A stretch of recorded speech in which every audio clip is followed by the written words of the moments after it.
In a small village nestled between the lush green hills of northern Pakistan lived a young man named Ayan. He was known for his sharp intellect and deep curiosity. Yet, despite his outward success, good grades, popularity among peers, something gnawed at him from within, a spiritual emptiness he couldn't name. His mother, a gentle woman of deep faith, would often remind him, Beta, ILM Zarori High, Magri USS SEB Zarori High Alaka Curb. Knowledge is important, but closest to Allah is more important. Ayan would nod politely, but his mind was elsewhere, filled with dreams of city life, ambition, and worldly success. One day, after his final college exam, Ayan decided to go hiking alone in the hills. He carried a journal, water, and some food, but most importantly, a question in his heart. What is the purpose of my life? As he climbed the slope, the sounds of the village faded into the distance. The air was clean and still. He found a secluded spot beneath a tree and opened his journal, but words wouldn't come. Instead, a strange silence wrapped around him. Not the peaceful kind. This one felt heavy, restless. Suddenly, the sky grew dark with clouds, and a storm began to brew. Thunder roared, lightning flashed, and heavy rain poured down. Ayan scrambled to find shelter, his heart pounding. After what felt like hours, he stumbled upon a small cave hidden behind a thick curtain of vines. Shivering, soaked, and tired, he crawled inside. There, in the quiet darkness, with nothing but the sound of his breath and the occasional drip of water, Ayan began to cry, not for the storm, but for everything he had ignored. His mother's advice, the simplicity of prayer, the peace he saw in the eyes of the village imam. He remembered the one time he had truly felt calm, during Ramzan, when he had fasted properly, prayed all 5 prayers, and read the Qur'an sincerely.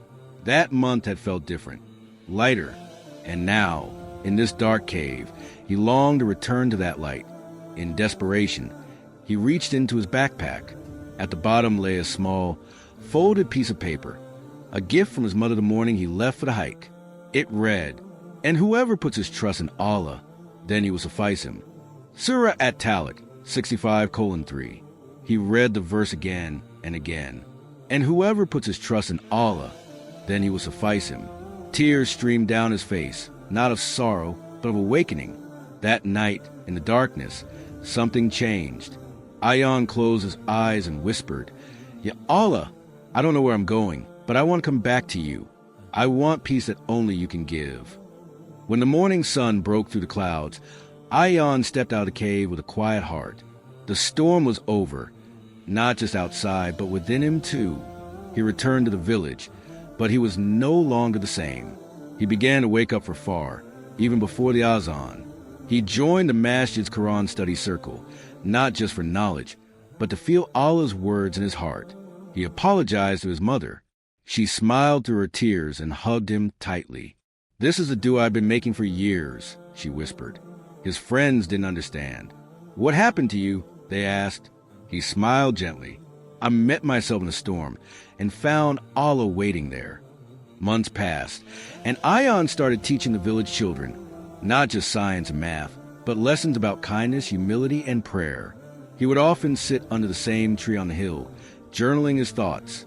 This time, not searching for meaning, but thanking Allah for it. His story became a quiet inspiration in the village. People said, "The boy who once chased the world now walks with the light of Deen." Quranic reflection in the story. The verse Ayan finds, Surah At-Talaq, 65:3.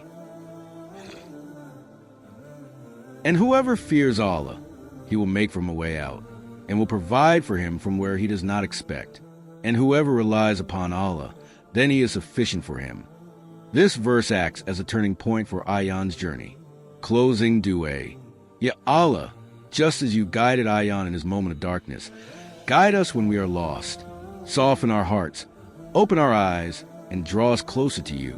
Grant us sincerity in our prayers, light in our hearts, and peace in our lives. Ya Allah, make us of those who trust you fully, who walk with your guidance, and who die with your name on our lips. Ameen.